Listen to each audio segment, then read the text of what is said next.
So, I'd like to give a warm welcome this evening to Troon, Lesley Riddoch.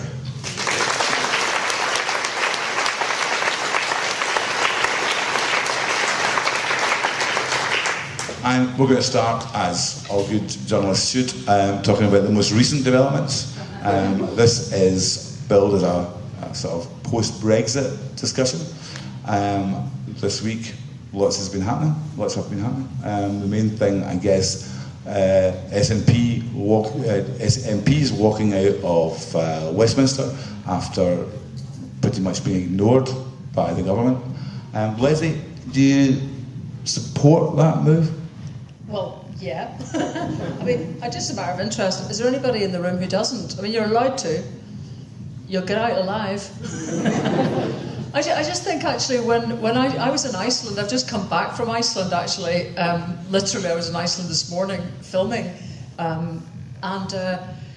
We were still going around filming, and somebody else, actually, an Icelander, said, oh, I hear there's something going on in Westminster with the Scots. They've all walked out. And we just dropped everything and got online to see what was going on. And, was your first reaction not, thank God, actually, at long last? And actually, I mean, in a way, I think that opens up more questions than actually rest in that single event. Because, of course, the SNP MPs went back again within actually a couple of hours. Which sort of, did you not just get a wee bit of a kind of... And I understand why. I mean, parallels will be drawn with the Irish. The Sinn Féin have never taken their seats. And obviously, if they had taken their seats at the moment, there wouldn't be a Conservative government. And many people have pressed Sinn Féin to take their seats and to become active, to sort of basically save Britain, which would be a particularly Irish thing for Sinn Féin to do, probably. And they just have not, they will not consider it. That's how absolutely stalwart they are in their position of not recognising the legitimacy of Westminster or the purpose of them spending their time there. And you've got to sort of say, there's a big bit of you sort of goes, well, and I'm sure an even bigger bit of all the MPs who've spent their time down there, knocking their heads off brick walls, turning up in the middle of the night to be ignored, talking to an empty chamber, doing all that they can simply to get, one speaker in a 19-minute debate? They didn't even get one, but even if they had got one, is that really what this is all about? And yet, the Scots, God love us, are basically gradualists. We're pretty blooming law-abiding. And actually, it's maddening sometimes that we are like that. But you always have to fit your tactics in anything, or not even tactics, strategy, to who you really are. And the Scots are on a gradual, persuasive mode at the moment. And I guess it's perfectly true that if Ruth Davidson could make hay out of all sorts of situations prior to this, suggesting the SNP weren't doing their day job, if they stuck out for longer, you'd need to have a really thought-out strategy as to quite why you're doing it, and how you were going to transfer welfare powers if you weren't actually going to turn up and play the game. So because we are a devolved government, we are effectively playing the game, and it's hard to see how you could permanently withdraw yourself from that. Tantalising though the prospect would be. Although they've been trying, the other side, if you like, have been trying very hard to say to the SNP that they have been using this as a cynical ploy to just get support for independence. From my point of view, it's the opposite. I mean, they've been bending over backwards really to try, I think too much, to try and get some consensus. And now that consensus, the potential for it has disappeared, they've taken fairly moderate action, really. Well, I mean, having just come back from Iceland, and as some of you may know, being steeped in the thinking of the Nordic nations, it leaves you in a quite different place than where most British politics is conducted. There's two great phrases that the Nordics have. One is, ask for forgiveness, not permission. And the other one is, fortune favours the bold. Now that kind of flavours an awful lot of their outlook. And that's the other one.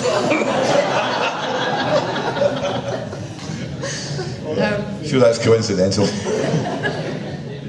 So the point is really, we have absolutely been law-abiding. I mean, it's strange you mentioning the Scotsman, because I was effectively sacked from the Scotsman. Not my first sacking or dumping, it would have to be said. And it was over a book that had been written by a woman, Harriet Rubin, whose point was, it was a book aimed at women, and it was trying to say to women, lasses, the rules are made by men.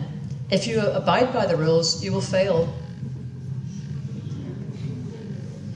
I merely say, the rules are made by the British establishment, and if you play by them ultimately, you will fail. But there's a point where I think it's really important for people who are quite the law-abiding Scots, and Jings, we're sitting in Troon, for heaven's sake.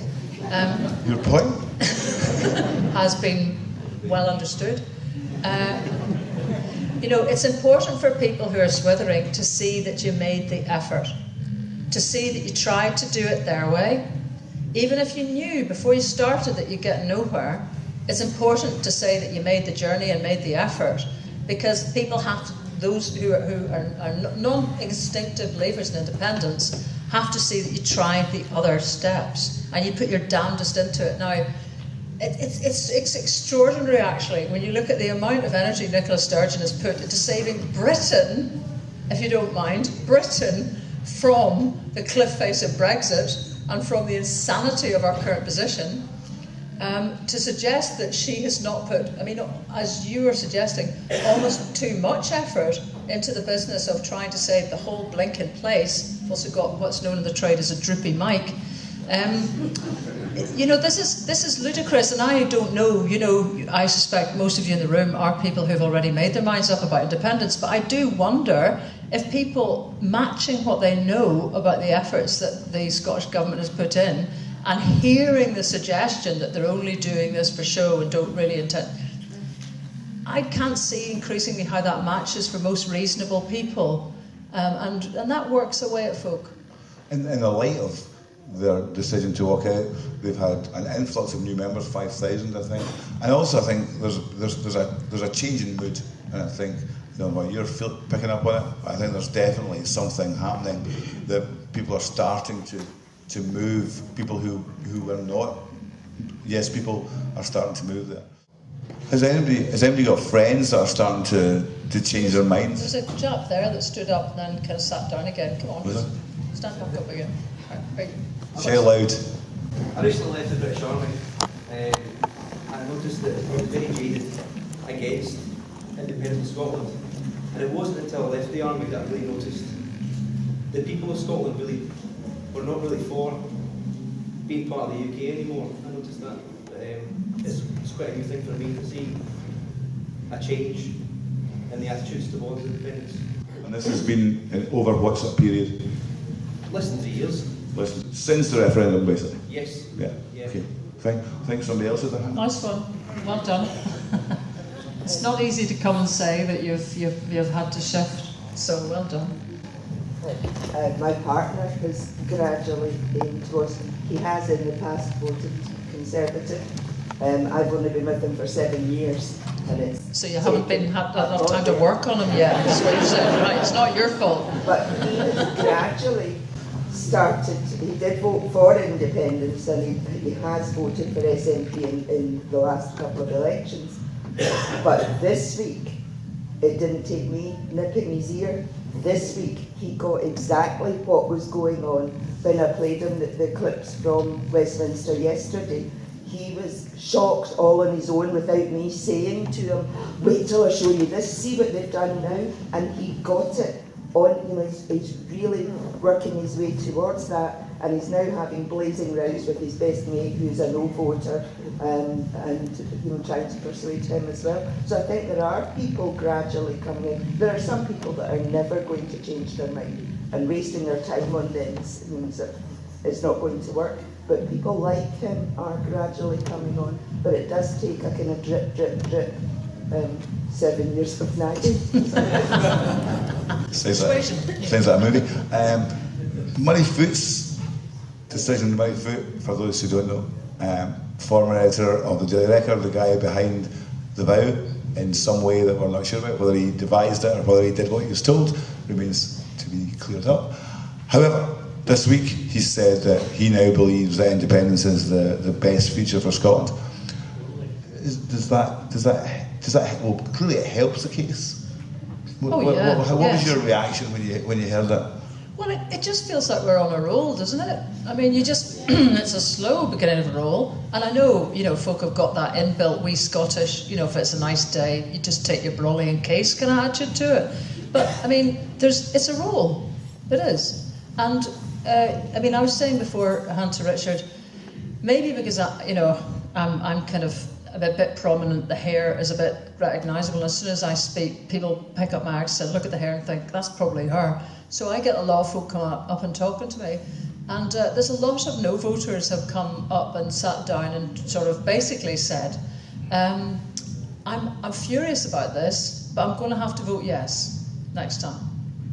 And it may sound like a weird approach to it, but actually they'll explain it and they'll say that they're so disappointed and they've lost faith in Britain. But that's what they want it to be. They want to be British. They didn't want their side to be this crap, bluntly. And sort of like they're horrified to see the thing that actually also underpins their identity as well, just disappearing in front of their eyes. So it's not with any great joy that they're kind of saying, actually, when you really look at it, really, you're going to have to say that Scottish independence is a more sensible choice now. So, and what he was trying to say was, I know you guys that are all sort of instinctive independence supporters, you like the old saltire, you like louping about, you like giving it laldy and everything. He said, just don't rub it in too much for us, because it's kind of like, it's actually a sadness for a lot of people. And I think we can sort of understand that, there's no need to kind of rub it in, because this is a sort of calculation. It's not an instinctive heart thing. It's kind of, they've had to come to the conclusion that something they've believed all their life is now no longer true, and possibly never was. And that's a big thing to unpick. So we don't need to make it any worse for people by then saying, you've got to be totally enthusiastic about the alternative. They'll get there. Well, I think it's our job really to transfer them from that kind of sadness or grieving to a sense of happiness or even joy at the possibilities. Do you think you can do that in life? You can take people who are a bit sad and make them happy? Yeah, eventually. Quickly? Not quickly, no. Not quickly. Yeah, but I think it's important for us to understand the dynamics of this, because, as some of you may know, I'm now a sort of non-drinker, but in my day, I do remember, in Glasgow particularly, getting into the pub in the afternoons, sitting with a raucous bunch of people who were getting, let's face it, progressively more drunk and funnier, we thought, in our heads. And anyone trying to enter that company was almost repelled, because we had a close-knit thing going. We were all at the same stage of having talked rubbish for 4 hours. We knew each other very well. And actually, there was almost like a sort of mutual an exclusion zone around us. And we're a wee bit like that. I'm not saying we're all half-cut at all, but if you look at people who've got that little zeal in their eye or whatever, and the fact that we have shared so much, this for anybody who's on the yes side of things, I find now it's a doddle to book a hall. It's a doddle to come out, and I can't even remember what night's tonight. It's not too difficult to set up a crowdfunder. It's not hard to think of changing your community. It's not hard to think of standing as a councillor. The progression of activism on the yes side is just unbelievable. Meanwhile, in the slow lane, a lot of folk have just not got that level of gap and go about them, really.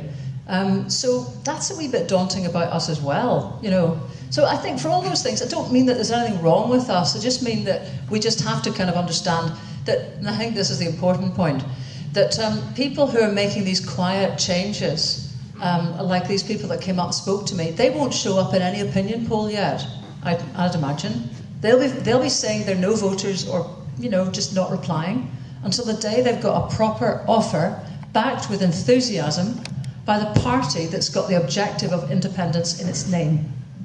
And until all that proposition is ready and the moment is there, I don't think they'll pitch up, actually, because they're still getting there.